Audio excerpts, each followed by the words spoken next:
Ben, great stuff. You got into the breakaway, and it was kind of pretty useful for a non-pure climber to get ahead of the kind of main contenders. Was that your thinking, or was it a bid for the stage win?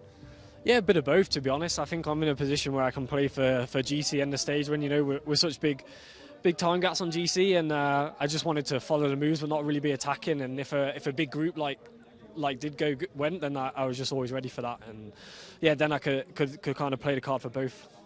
And you've always got that beautiful aerodynamic position. Was that key on this climb? It's famous for the wind. There was a bit of headwind down there. How did the wind play out in the way that the stage finished? Yeah, I think it's definitely a climb with two halves. You know, it's the steep bit to shallow and hard, and from then it's a lot more shallow with a headwind today, and yeah, I think that played a massive part in this finals. And unfortunately, I wasn't quite able to distance the other guys on the last half of this climb, and yeah, maybe I should have judged my effort a little bit differently, because I for sure had super legs today. But no harm done to your top 10 position there. It was pretty tight around where you are in GC, but today has done you a world of good. Yeah, I mean, I haven't had a chance to look at the results, so that'll be a nice surprise when I open up the results later. Happy with the feeling today, and happy with the attacks I tried to do, and yeah, of course I didn't gain any time today, but I take a lot of motivation today from today. What about the full commitment of the team, including yourself, Campenart, Kuss, and Binoot? Yeah, we wanted to have somebody in the break, and the team did really amazing today. Everybody worked with everything they had, so yeah, it was really commitment from everyone, and everyone was doing super great. So thank you to all my teammates. Did you ever see any weakness in Tadej? Did you look at his eyes, his face? Did you see anything? Oh, I mean, he followed me every time I attacked, and I followed him when he attacked. So yeah, I don't know if I could see any weaknesses today, no. But at least it gives me some motivation how good I felt today, and as I said earlier, I will keep trying. Tadej, how much did those attacks by Jonas hurt? Yeah, quite a bit, but I knew from the bottom when they started pulling that he feels good, that he's gonna try. So yeah, I was ready for all of them, and today job done, and we can go to the next day.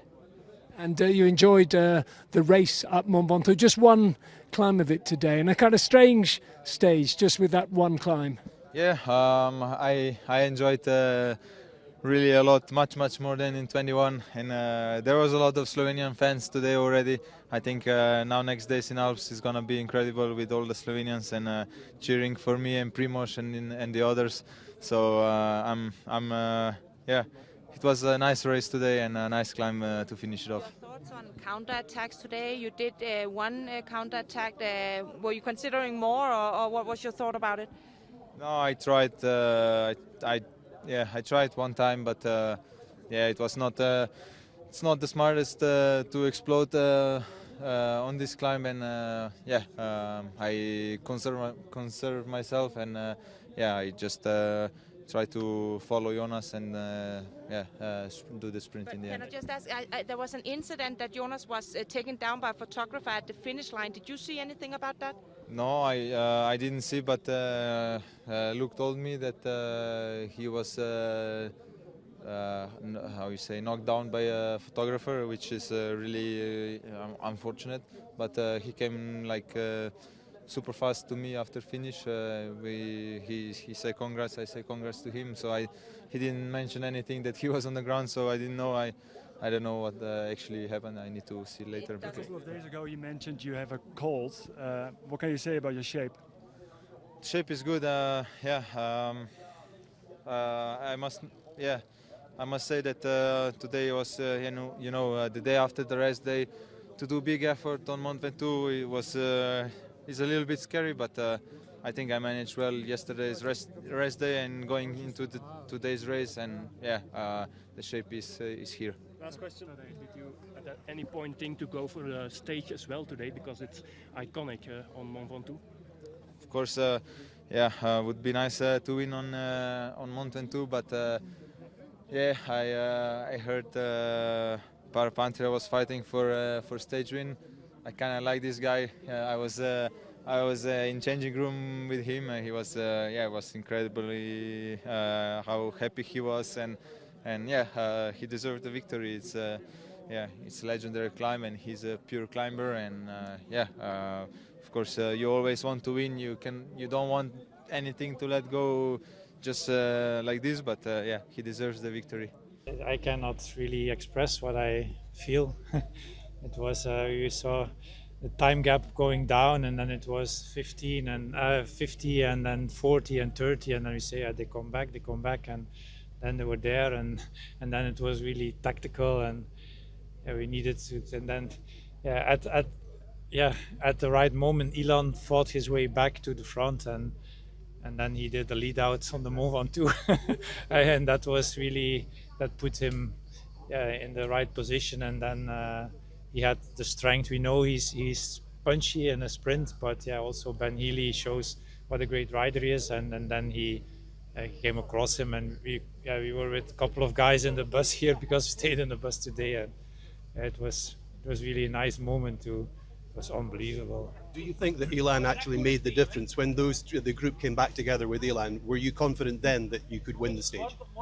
Well, we know he's smart and punchy, Valentin, and Ilan came and he dedicated himself immediately to making the pace, and it's always better if there is a steady pace to launch a sprint, and also Tadej and Jonas were coming quite quickly, so this was really the right move he made. He sacrificed his chances for the team today, and that was a really great effort, and I think it really made a difference indeed.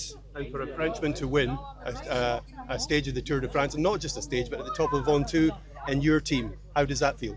Well, our sponsors, Soudal, Quickstep, and also Specialized, and all their other sponsors, their interests are very big. We're an international team, so France is an important market for them, and we're happy to have the French guys in the team, and they are really successful in our team in the past, but also now with Paul Magnier and with Valentin, who are two young French talents, and they both delivered already this year and they showed what they are capable for, and they're fitting really well in the team, and really nice people to work with. And overall, I think you can say that it's a very successful Tour de France for Soudal Quickstep. Yes, it is. At this level, winning 4 stages is it's a big dream, and it's also showed that even in the winter, that with the performance staff we made good choices, bringing Tim here, and Tim delivered, but also is committed to the team when he can, and then with the TT with Remco, and then aiming for a GC, which unfortunately didn't work out, and then.